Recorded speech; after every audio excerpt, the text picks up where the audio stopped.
आज हम लोग देखेंगे 5.8 रॉले लैग्रेंजे का थ्योरम। देखिए ये जो चैप्टर है ये बहुत आसान है, इसमें कुछ भी नहीं है और इसमें एक्सरसाइज में सिर्फ 6 क्वेश्चन है। तो मैं 6 तो नहीं बताऊंगा, 4 क्वेश्चन बताऊंगा, लेकिन फिर भी 6 क्वेश्चन होने से कोई प्रैक्टिस नहीं होता है।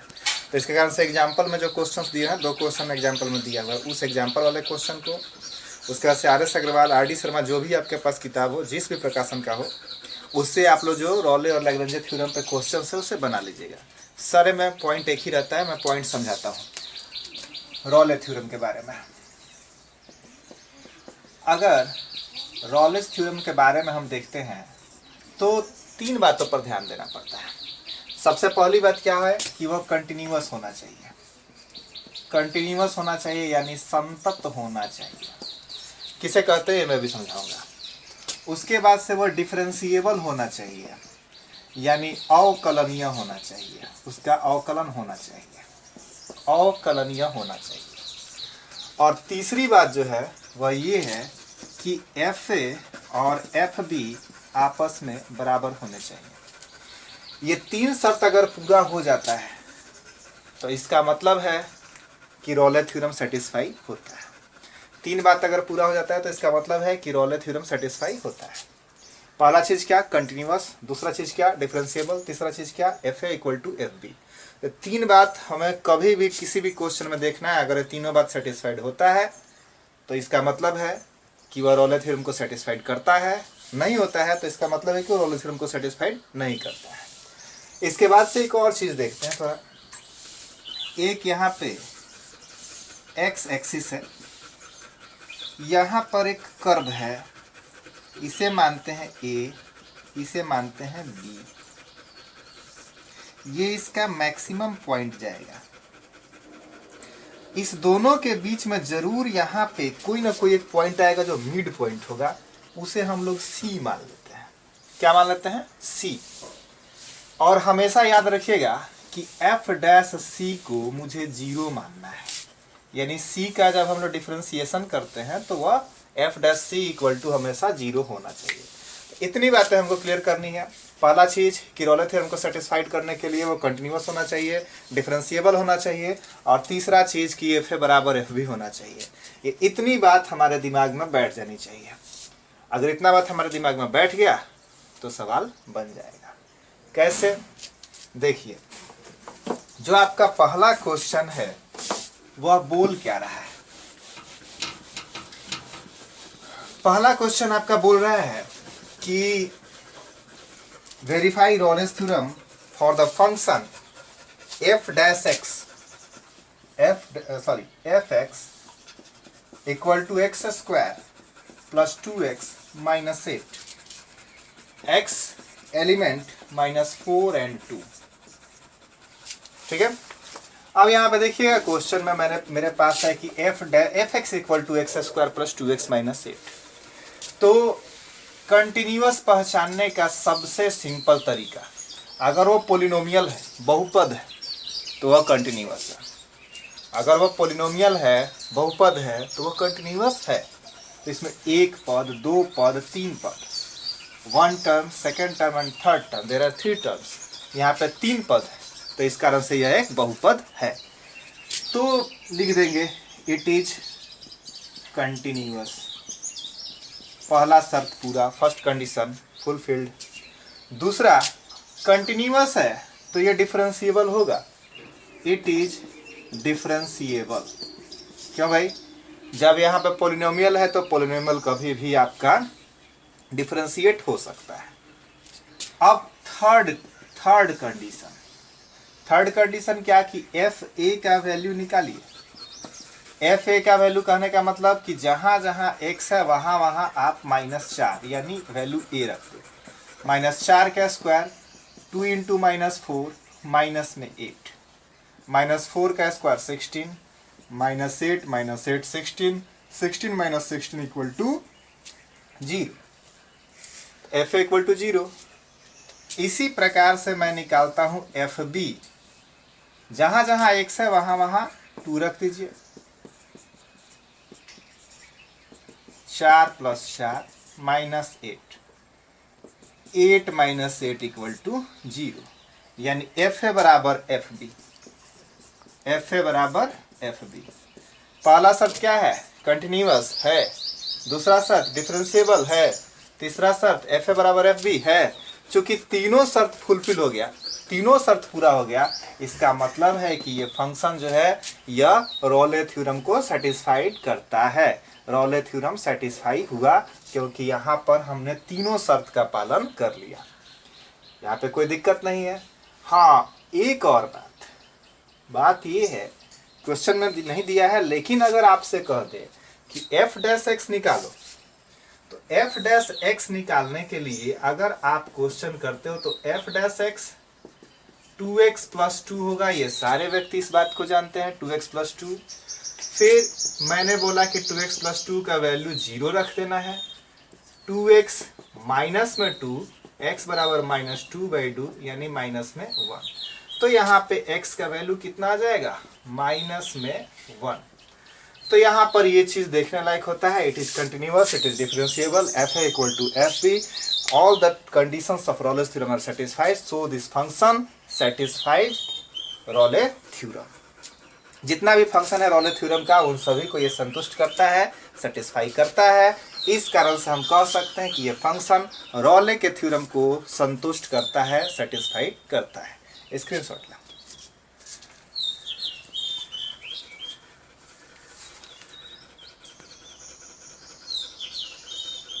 क्वेश्चन नंबर 2 देखते हैं।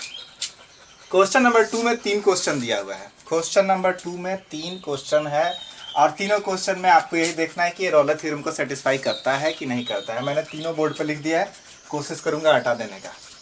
खैर चलिए, अब सबसे पहले मेरे पास आता है question f x equal to x है। तो आप यहाँ पे एक बात देखिए, ये बहुपद है?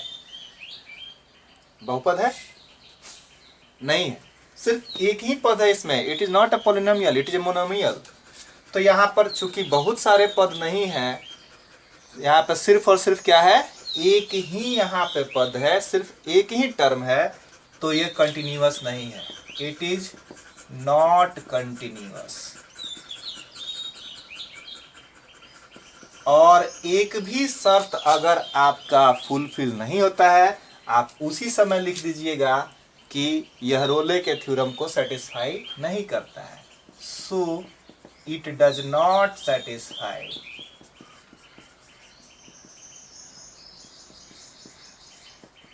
Rolle's theorem. बस हो गया। तीनों में से एक भी शर्त अगर फुलफिल नहीं हुआ तो आप वहां पे कह सकते हैं कि रोलेस के थ्योरम को सेटिस्फाई नहीं करता है। सेम चीज यहां पर है, उसके आगे भी आप करके देख सकते हैं। 5 और 9 का वैल्यू रख के देखिएगा, 5 आ गया बराबर में 9 आएगा, नहीं संतुष्ट होगा। सेम प्रोसेस यहाँ पर भी आपको करना है। तो इसे मैं आपके लिए छोड़ रहा हूँ क्योंकि यह भी आप आसानी से देख सकते हैं कि ये कंटिन्यूअस नहीं है। इस कारण से यह क्या होगा? ये रोले के थ्योरम को सेटिस्फाई नहीं करेगा। लेकिन इस क्वेश्चन में कुछ चीजें अलग हैं। It is continuous. क्यों? क्योंकि यहाँ पे 2 पद है, 1 2, 1 2, 2 टर्म है, इस कारण से वह कंटिन्यूअस है। दूसरी बात कि इट इज डिफरेंशिएबल। जब कंटिन्यूअस है तो डिफरेंशिएबल होगा ही। अब यहाँ पे एफ ए बराबर एफ बी करके देख लो। एफ ए बराबर 1 का square -1 equal to 0, f b equal to 2 का स्क्वायर -1 इक्वल टू 3। तो आपका कंक्लूजन क्या निकला? It does not satisfied Rolle's theorem. Reason क्या? क्योंकि f a not equal to f b, f a not equal to f b, so it does not satisfy Rolle's theorem। पहला आपने देखा कि यह कंटिन्यूअस था, मान लिया कि कंटिन्यूअस था। दूसरा आपने देखा कि डिफरेंशिएबल था, मान लिया कि डिफरेंशिएबल था। लेकिन जब मैंने एफ ए बराबर एफ बी करके देखा तो मुझे वहाँ पे मिल रहा है कि नहीं, एफ ए बराबर एफ बी जो है वो बराबर नहीं हो रहा है। तो बराबर नहीं है तो ये कंटिन्यूअस नहीं है। सिंपल, स्क्रीनशॉट लीजिए।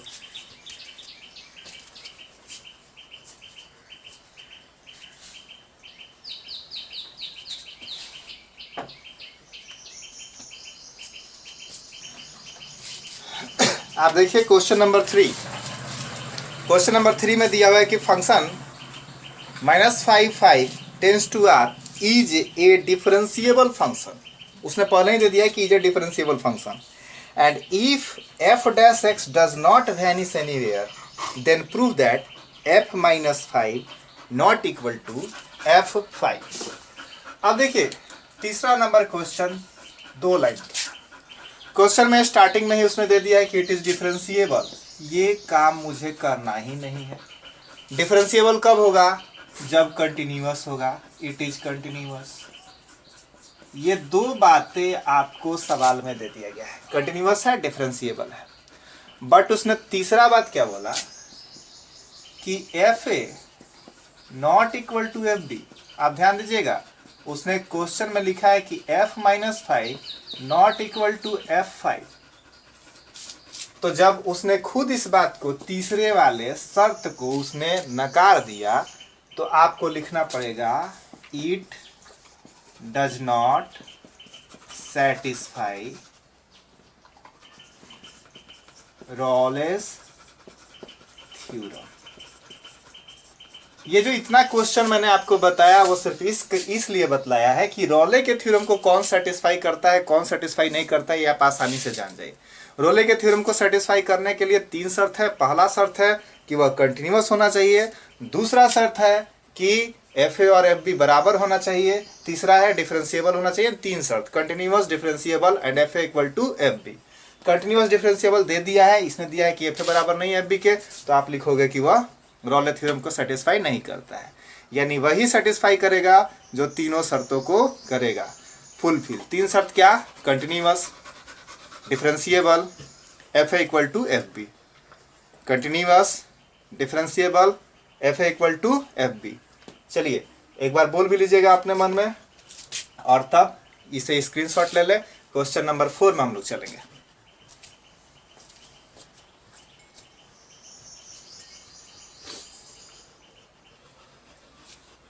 ये चौथा नंबर क्वेश्चन है आप लोग का, और चौथा नंबर क्वेश्चन में वो बोल रहा है कि MVT मीन वैल्यू थ्योरम को आप वेरीफाई करें। अब मीन वैल्यू थ्योरम के वेरिफिकेशन के लिए भी 3 बातें जरूरी होती है।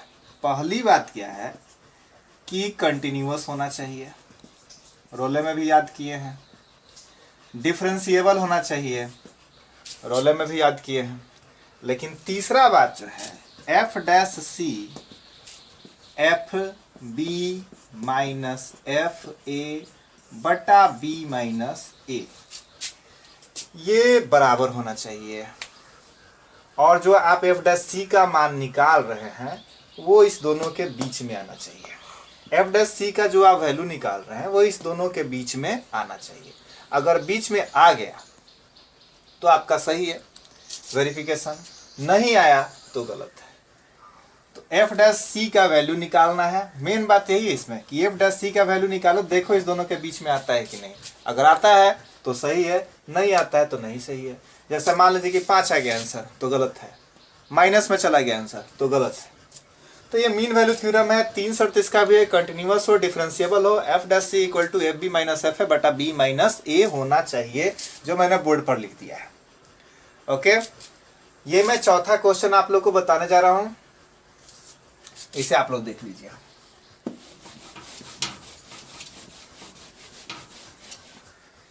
चलिए यहां पर एफ डैश एक्स बराबर में आपका हो गया 2x माइनस 4। यहाँ पे मैं एफ डैश सी लिख दे रहा हूँ क्योंकि x लिख के नहीं बनाते हैं हम लोग, c का वैल्यू निकालते हैं, तो c का वैल्यू ही हम लोग निकालेंगे। तो c के वैल्यू के लिए यहाँ पे मुझे एफ बी निकालना है और एफ ए निकालना है। यहाँ पर भी निकाल सकते हैं, अलग भी निकाल सकते हैं। मैं सोच रहा हूँ अलग ही निकाल दूँ। एफ बी 4 का स्क्वायर 4 गुने 4 minus 3, equal to 16 minus 16 minus 3, यानी आपका -3 आ गया। और एफ ए भी निकाल लेता हूं। एफ ए 1 का square minus 4 into 1 minus 3, 1 minus 4 minus 3, minus 7 में से गया माइनस में 6। एफ डैश सी बराबर f b minus f a बटा बी माइनस ए।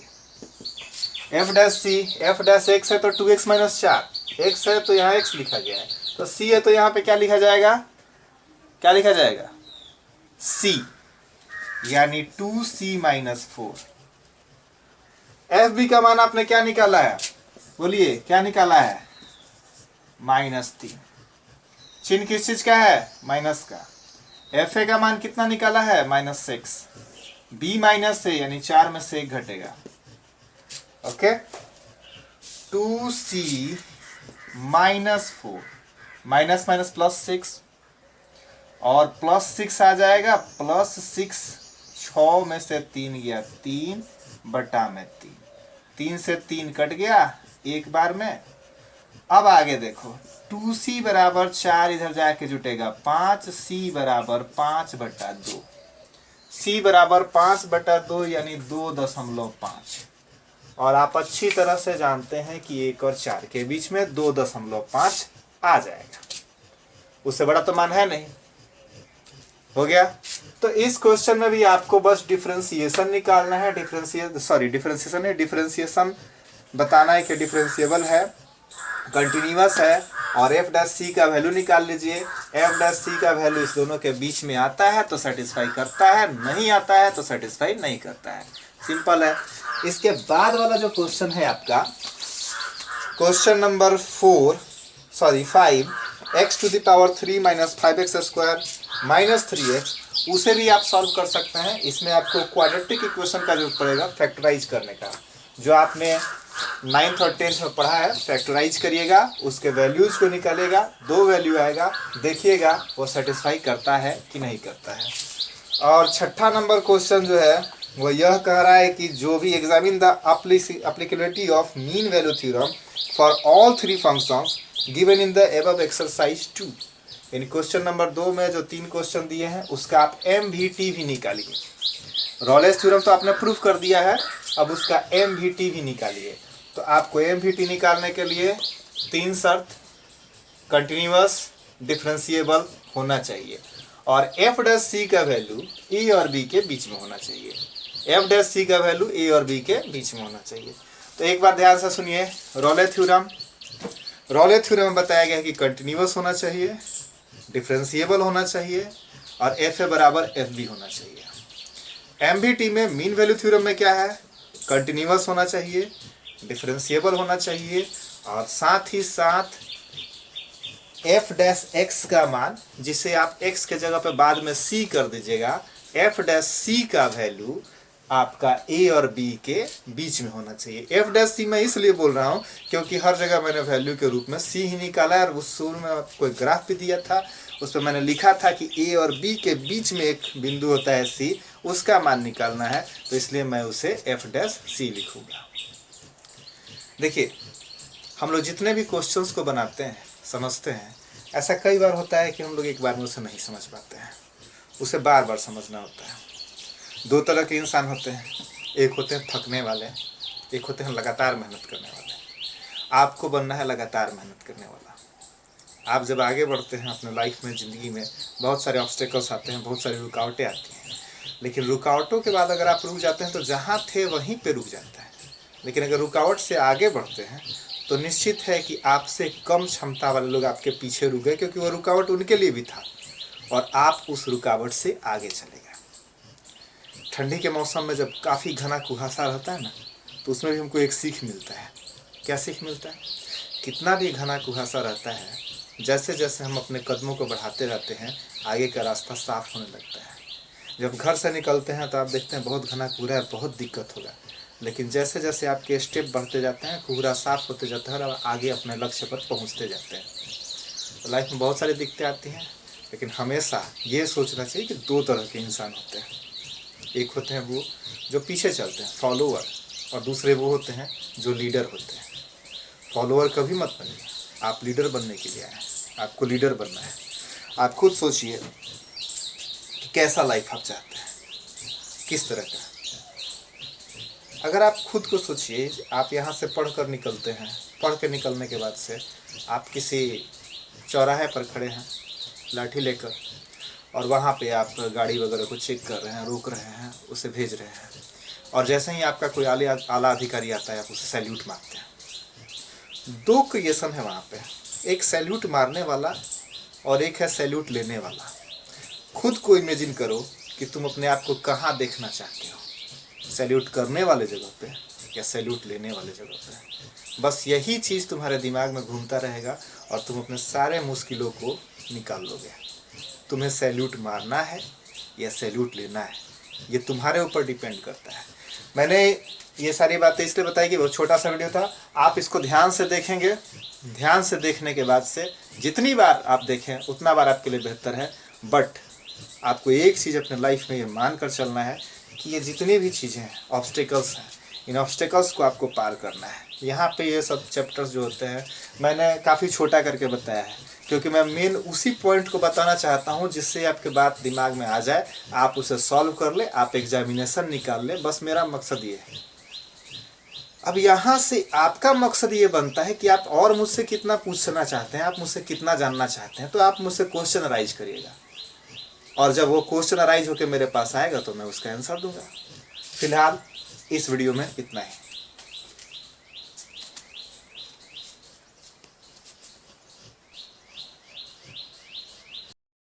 अब आप लोग का सिर्फ इस 5वें चैप्टर में 5.1 बचा हुआ है।